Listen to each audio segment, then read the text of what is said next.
Really appreciate you coming out this afternoon. We realise that Sunday afternoons is one of those times of the week which I think is more sacred than any other, because it's that time where you generally don't have to do anything. So the fact that you had nothing to do and yet came out here, or maybe the truth is you had something to do and you thought coming here would mean you could avoid doing what you were supposed to do. Either way, thank you. It's good. My name's Tim. I'm just a member of the board of Eagles Wings here in Australia, and for whatever reason I get the lucky pick, I guess, to do this talking. So I hope that goes as good for you as it will for me, because that could be interesting. What we're going to do is, there's going to be a lot of slides going through up there. I'm very conscious that today we've got two kind of imperatives. One, we're filming this because we want to try to put a version of this online where people from interstate who support Eagles Wings can actually have a look at it and get the information and see what's going on. But two is just to give people here a chance to really catch up with what's happening. Now, that's a balancing act that we're finding is difficult because one, there's some of you that have been part of Eagles Wings essentially from the very, very get-go. And you know more about Eagles Wings than me or most people in the room. And so, one, we acknowledge that. But two, there might be some of you here that you're pretty new into the whole Eagles Wings thing and you have a pretty good idea, but you just want to get a really clear sense on how the whole thing works and where you stand. So essentially, that's a hiding to nothing. So what I'll try to do is walk that tightrope with giving basic information for people who may not know it and have it, and at the same time open up an opportunity for people later on who've got a good understanding of Eagles Wings to maybe ask some more pertinent questions. That sound okay? Beautiful.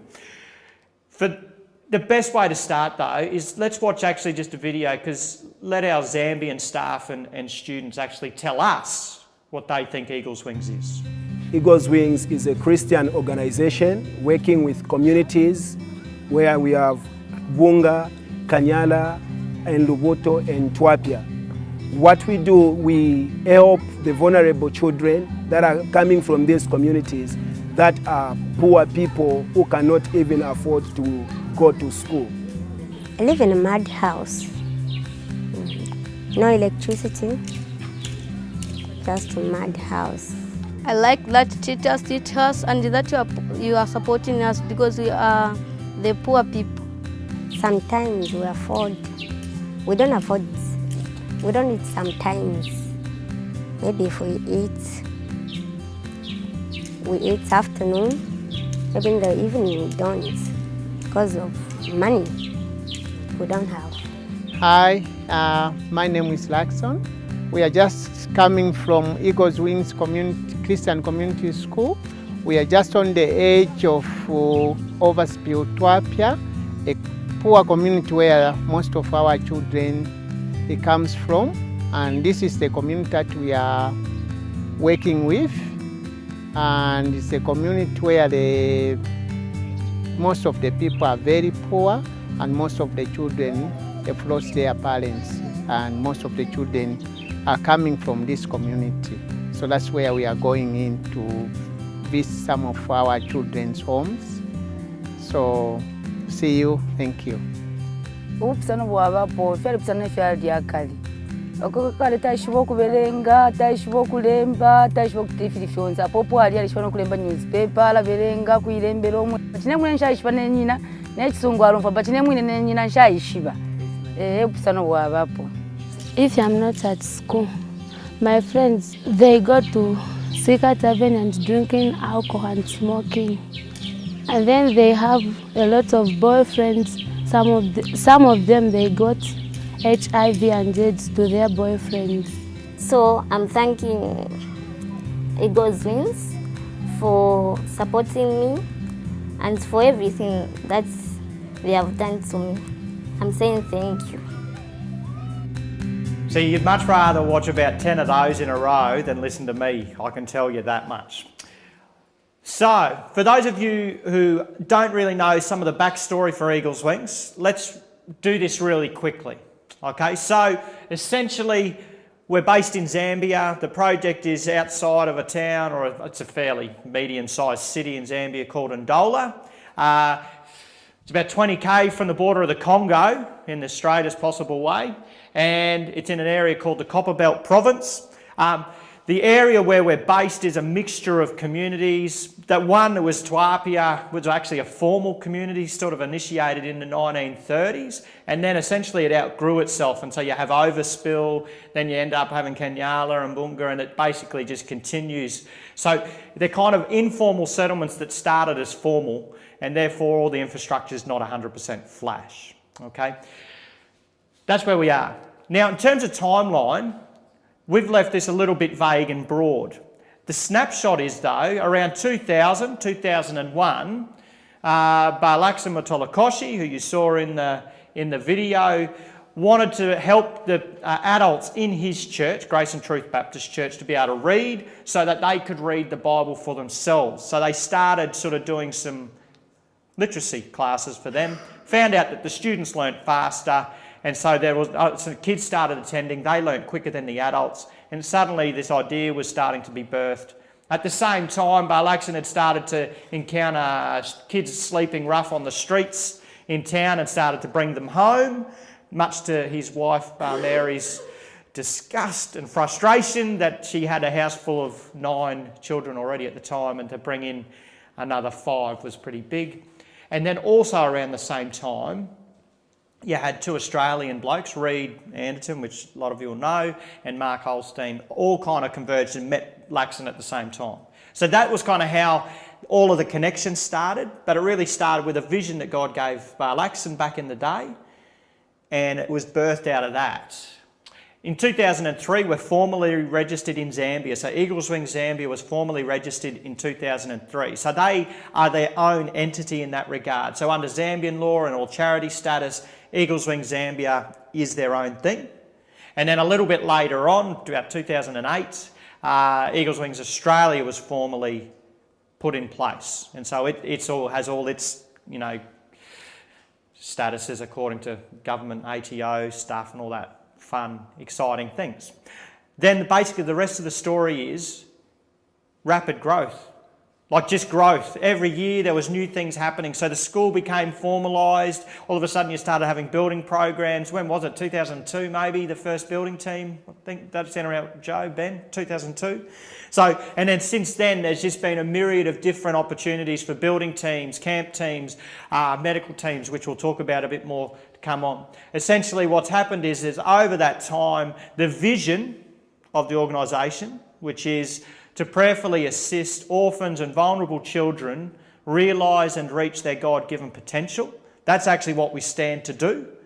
That has actually just worked its way out, bit by bit. So the school started and then it became more formalised. Then there was 2 buildings, and then all of a sudden we had grade 7s and we think, where do we go? So they were getting sponsored through government schools. Well, we need them to be here. So all of a sudden you're building a secondary school and all the complexities that come with that. So every year we kind of kept growing until 2015. At the end of 2015, we had our first ever graduating class. Some of you would have been very aware of that and celebrating that with us. And that essentially meant almost in some ways the culmination of the original vision was to help orphans and vulnerable children realise and reach their God-given potential. And so since then, the growth has not stopped, because then it actually forced us into thinking about, well, what does it look like after school? Is there a way that we support the students after this? Is there a way that we can either help them into employment? Is there a way that we can help them into further education, further training of some sort? So we have a further education came about. So lots of buildings, constant growth, all based off a vision that God gave a beautiful, humble Zambian man in Ndola. And we get to 2017, where we've got 35 staff in Zambia and direct beneficiaries of like 500, 600 people, and then indirect beneficiaries of magnitudes bigger than that. So it's a pretty exciting thing. So that's a snapshot of a timeline without getting bogged down into all the nitty-gritty. Is that okay? If you've got questions, we might do that at the end, if that's all right. So hold your question to the end and I'll only answer the best ones. So this is who Eagles Wings Australia is. You may well know most of those people's faces. Some of them are far better looking than others. We basically consider ourselves an equal opportunity board. So we figure there's a role for everyone. Trouble children, right through to very respectable former principals and things like that. We've got engineers. We've even got mathematicians. God loves everybody, even people who can count. So that's us, and we're always kind of looking at how do we continue to actually keep our side of the bargain going. We actually also exist to make sure that accountability structures are kept in place here in Australia, that we are doing what we're required to do according to the ATO and ACFID, which is, your federal government bodies around development agencies and charity organisations and things like that. As well as trying to work with Zambia to figure out what does the future look like. That's kind of what we exist to do as a board, as well as always keeping an eye out for who actually might be the next sucker, the next nice person to join us on that board journey. So don't look at us in the eye too much, because you never know where it takes you.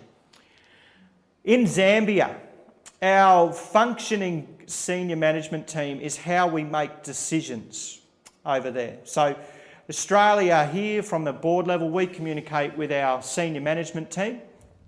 Our senior management team is made up of people from the key program areas. I'm just doing that. I hope that's all right. So Barlaxon we've seen already. He's the director and the founder, and he's the gatekeeper. He's like the heart and soul, and he's the barometer. He's the reminder constantly of what's going on and what we should be doing and what we shouldn't be doing. Enoch, our accountant, he's 2 metres tall. He's awesome. I just like watching him duck under everything. Shilly, the PA, Evangeline is our social worker, Esnart and James, Wesley Secondary, Christopher in adult ed, and David Matalakoshi, Barlaxon's son, is our guidance officer. But actually also more broadly than that, does take on a bit more of another leadership role.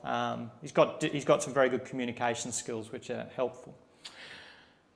There's our 30 go. I think that's most of them. That picture will change, just depends, because we do have a flux of staff, but 35 staff currently right across the organisation in Zambia.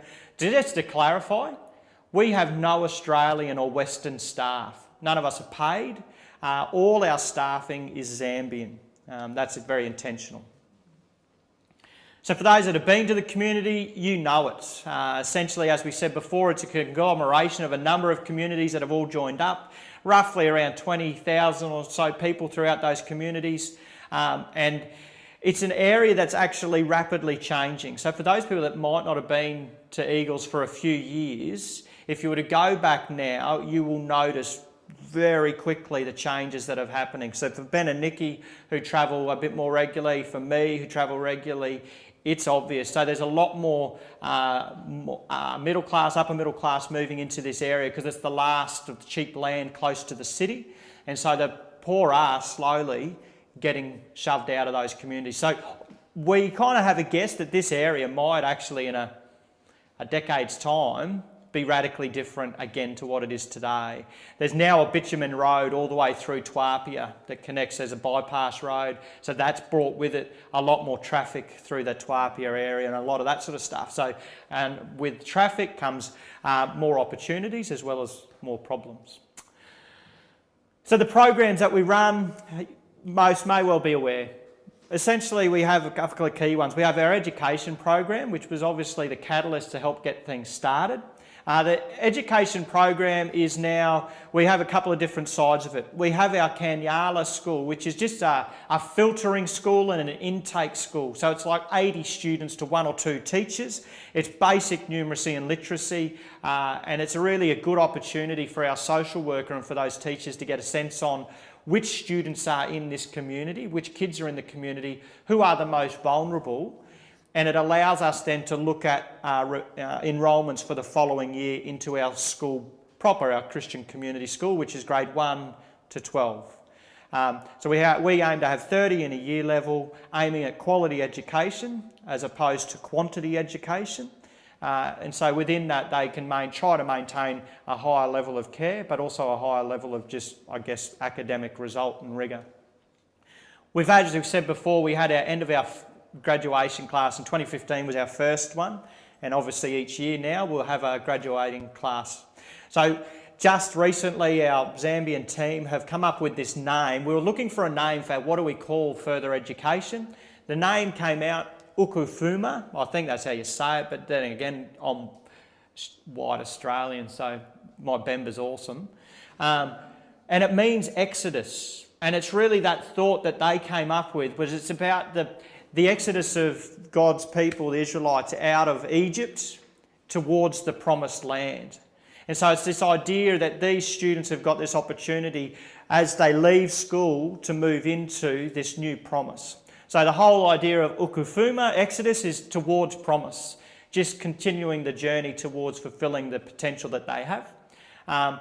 16 and 2016, 13 and 2017, we don't know about this year until they finish and we get the numbers, but those numbers will just continue to roll over. So this is a growing funding challenge for us, and one that we're trying to figure out how does it integrate a bit more seamlessly with our programs broadly.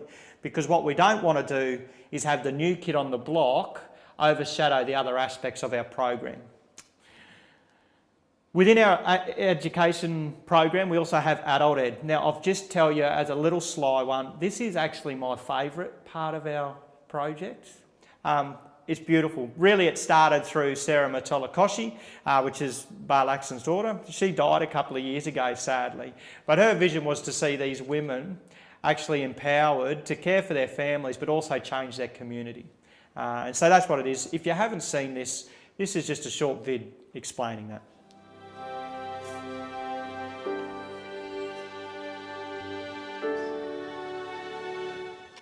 My name is Christopher Mulenga. I'm speaking on behalf of adult education. One of the Eagle's Wings programs, she aims to empower women economically through the provision of literacy, numeracy, and other skills like tailoring, knitting. Currently, we have 40 students in the literacy and numeracy class. After they graduate from the literacy class, they proceed to tailoring. Jina lyange nebo Clara Nkambi Chirufya. Ni mtailoring. Ndetotela sana bakutuletera ku school. Vanhu kwatama plans yasuma yakwe bati mutondona kwanisha kuita pa kumukubu. Nombolo naisa kutailoring. Nasango kwe bati nakwata future. Ngande plan nganaishi wanganapusha tailoring. I'm planning kwata shop yangi chintu kala kwato kubabombera nishi shaka chulepo so ichichilepo kwa chindetotela sana kuti mwababa kutwalirira kuti nabambi abantu bachinja kwa malifestyle yabo nikwena ekutesha kwandoko ndetesha kuyiso. Every year they graduate and they are certified by the government. After they graduate, some get employed, some do some other businesses.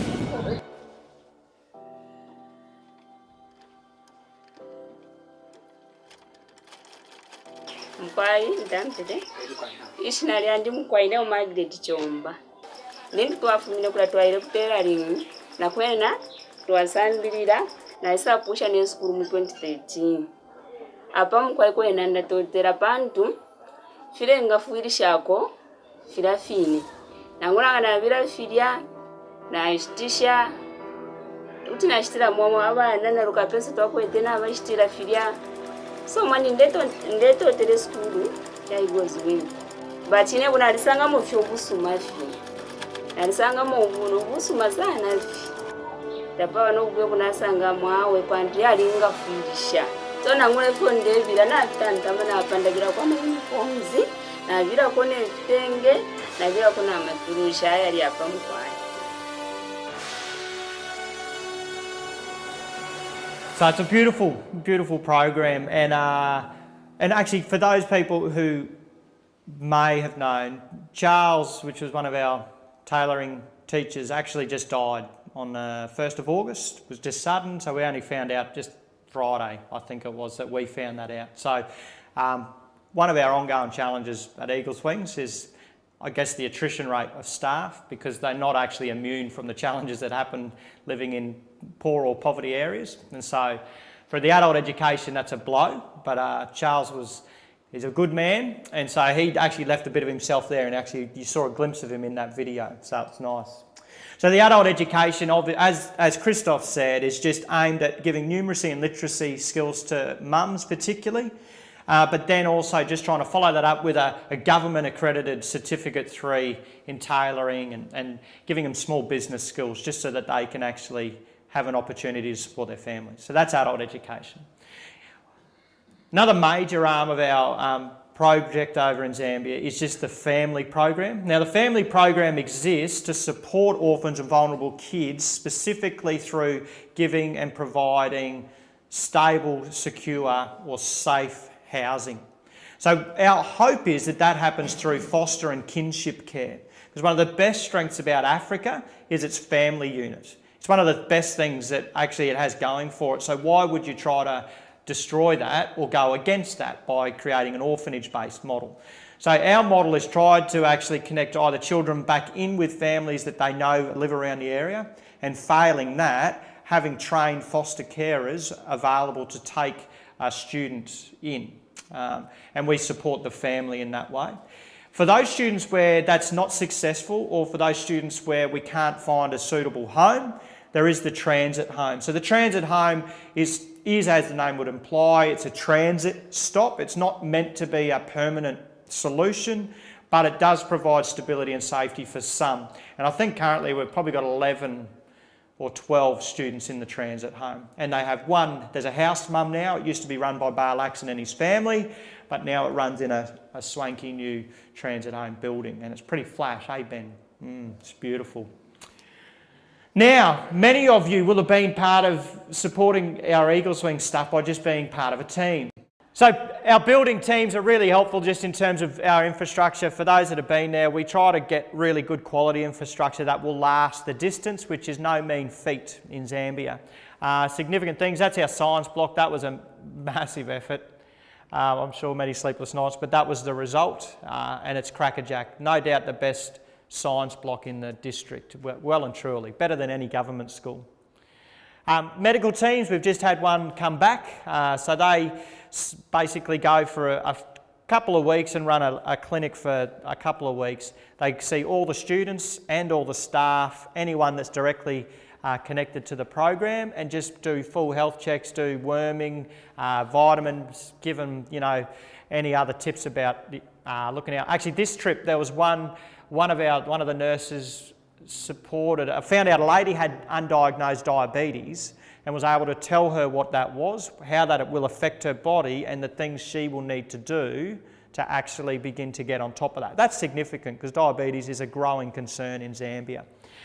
So the medical teams are there. You don't actually have to have a medical capacity to join it. It's open for anyone, but the primary goal is for medical teams because they always can have some support.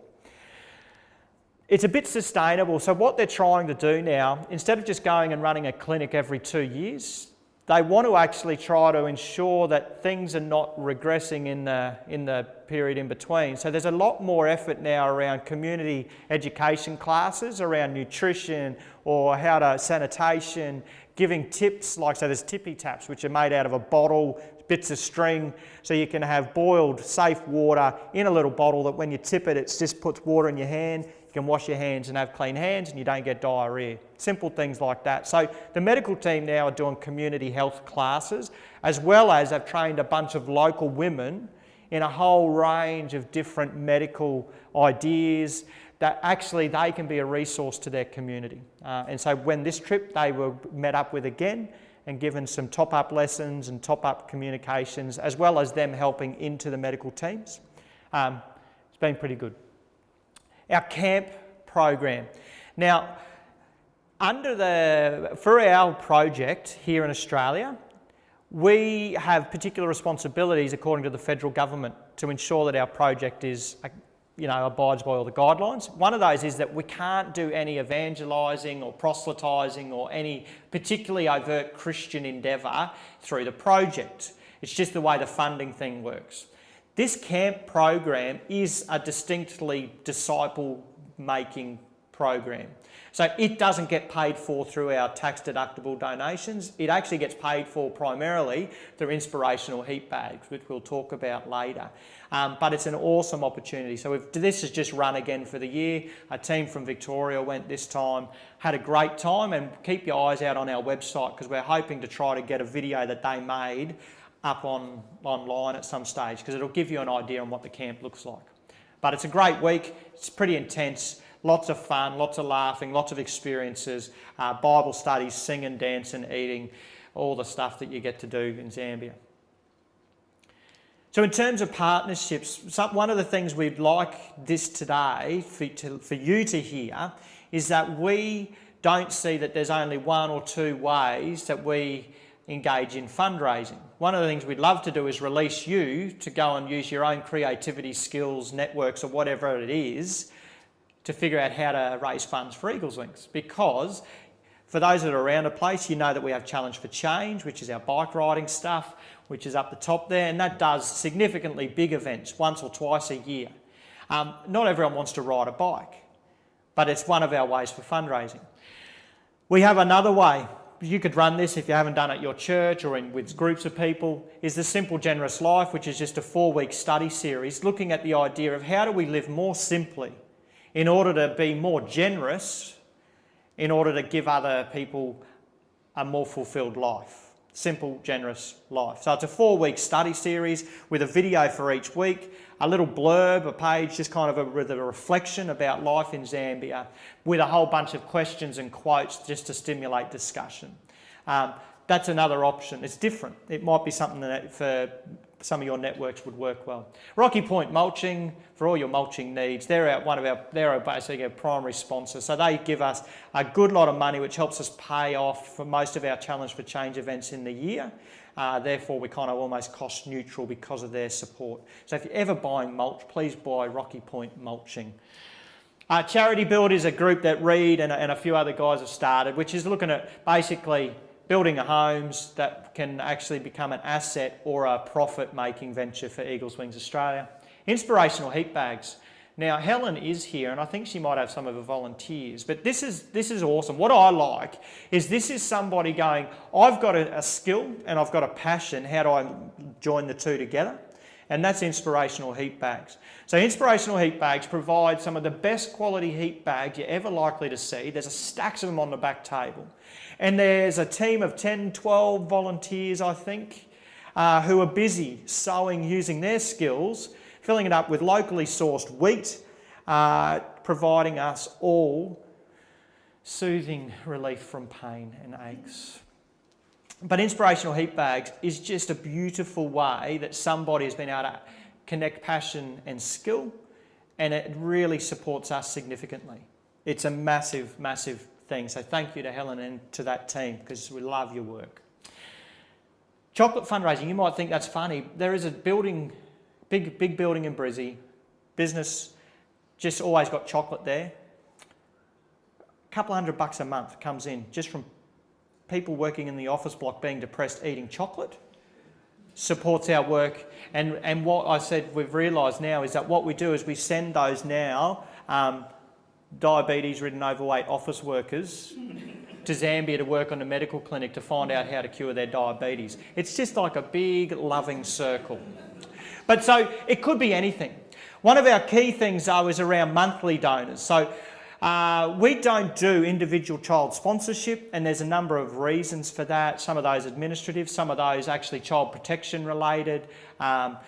What we do instead though is around broader sponsorship of, say, the education program or the family program. $15 a month supports one kid through school. It doesn't pay for the teacher, but it does, help cover the cost of books and uniforms and things like that. $60 a month for the family program. That's around supporting the kid in their foster or kinship care space or in the transit home. So that is including food, shelter, uniforms, schooling, all of that sort of stuff that supports them to stay in a stable home. For us, monthly support is massive, and in a minute we'll show you some figures, but that's really one of our key ones. So if you want to figure out how can I help in a way that's long lasting, when you're talking to people, talk to them about monthly support. If anything, if nothing else, do that, because that just gives us a really solid base on which to work from. So Challenge for Change, over its little life cycle, $715,000 raised, 31,000 kilometres cycled, 470 different people, 9 countries until next year, make it 10.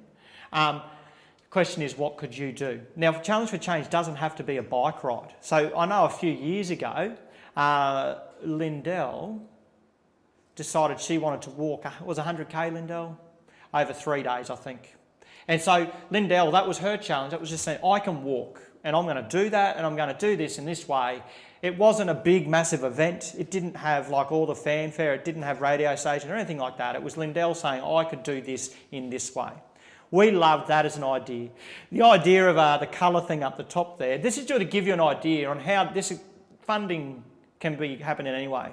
A few years ago, my wife and I and our kids, we had a New Year's Eve party. And our New Year's Eve party was just an invite to have a colour war. And so people came dressed in white, their best whites, as though they were going to get baptised. And they had water pistols. And we gave them colour, like food colouring, and coloured powder, and we broke them up into 3 or 4 teams, and we lived near a lake, and we said, you've got an hour, your job is to get as much of your colour on everybody else as possible, and the team that has their colour on the most people wins. So we had about 60 people, from kids and adults, running around, absolutely nailing each other with water pistols and bombs, and it was great. But everyone paid for the privilege of just joining in. And so I think just over having a party on a New Year's Eve night, it was $500 or something, just because people wanted to come and have fun. So there's creative ways. I'm sure some of you, Rob maybe, are a really good baker and they love to bake. Well, share your baking, don't eat it all for yourself, you know, sell it instead and make millions of dollars. There's even in Perth, we've got a new bunch of supporters, and one of them is he loves sailing, sails a lot. So he wants to try to break some record about sailing a little boat a long way in a short space of time. So he's been talking to us about how could he do that and make it as a fundraising thing. So essentially the way you can partner with us is you don't have to join a big bike ride. You can use what you're good at, what God's gifted you in, and actually resource that into the passion that you have to see what might happen. It could be anything. So come and talk to us, ask us how. Now, the accountability side of things, how you going for the record? You coping? Yeah, good. I'm trying to hurry so I can see the footy at 4.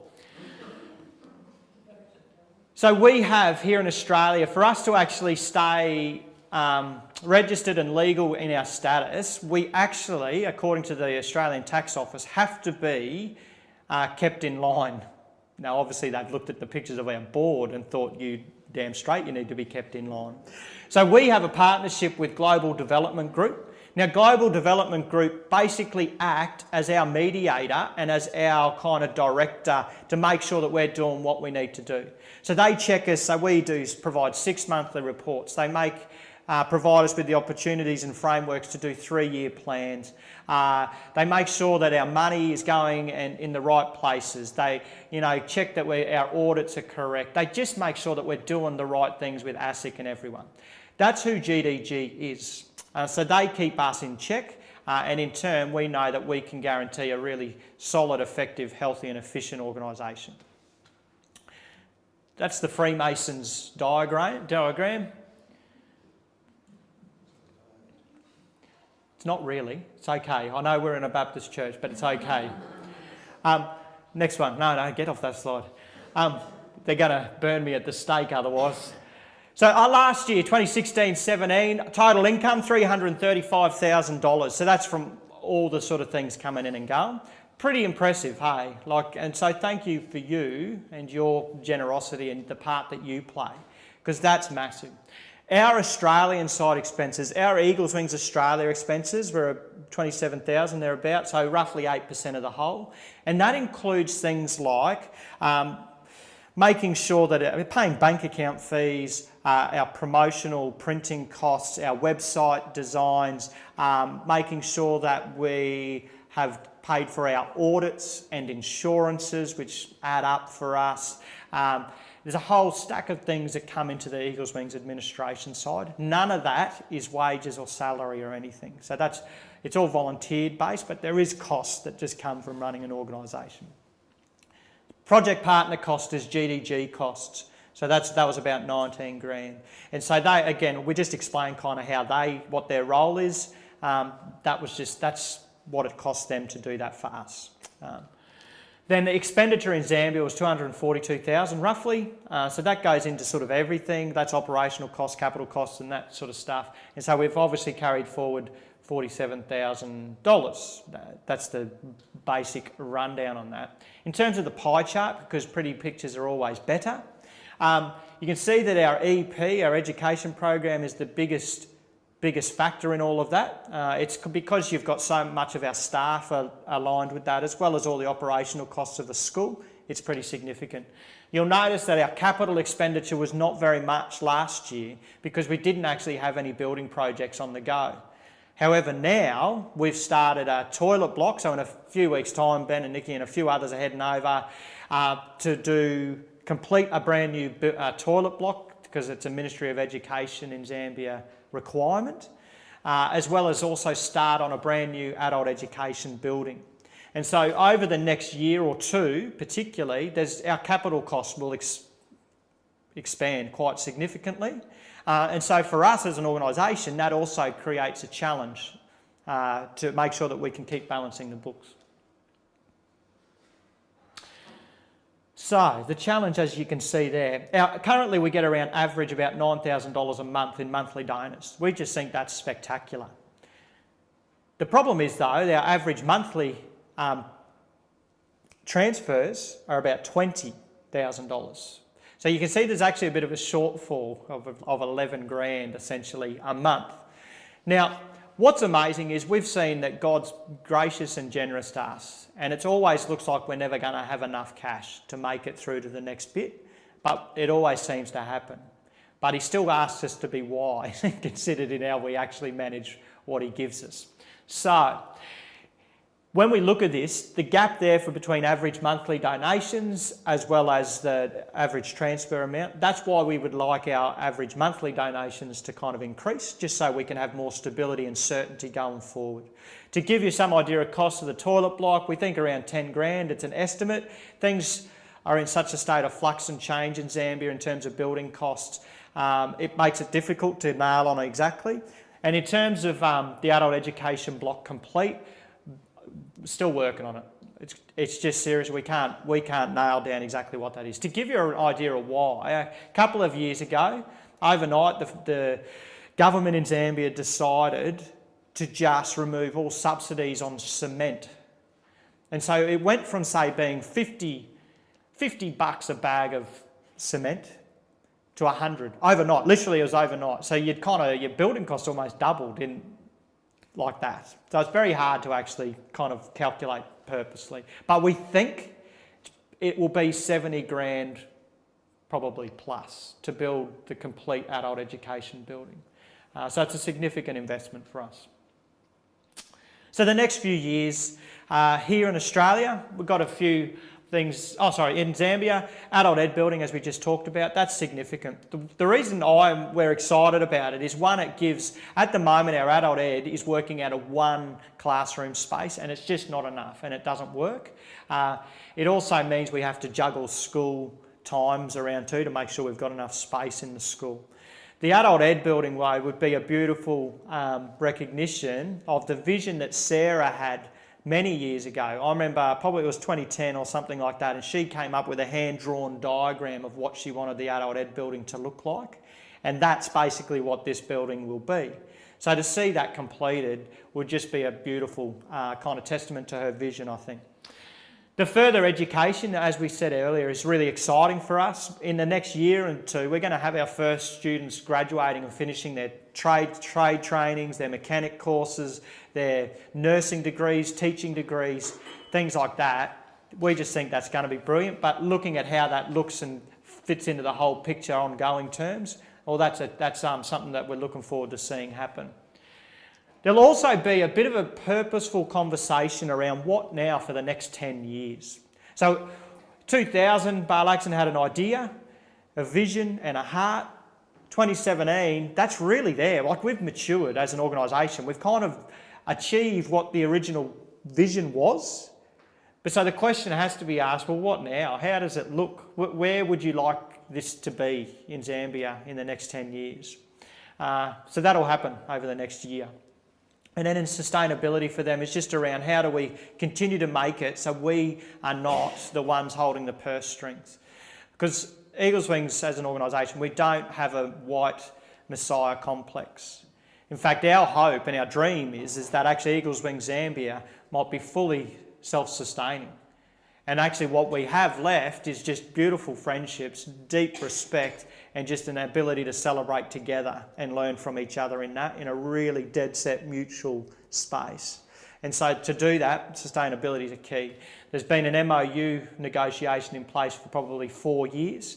It's very difficult working through those processes with the Ministry of Education in Zambia, but we believe we must be getting close. And so that would mean the Ministry of Education would pay for all of our secondary school staff. That would be significant as a stepping stone for us to sustainability. In Australia, increasing our monthly support just so we're getting closer to our average.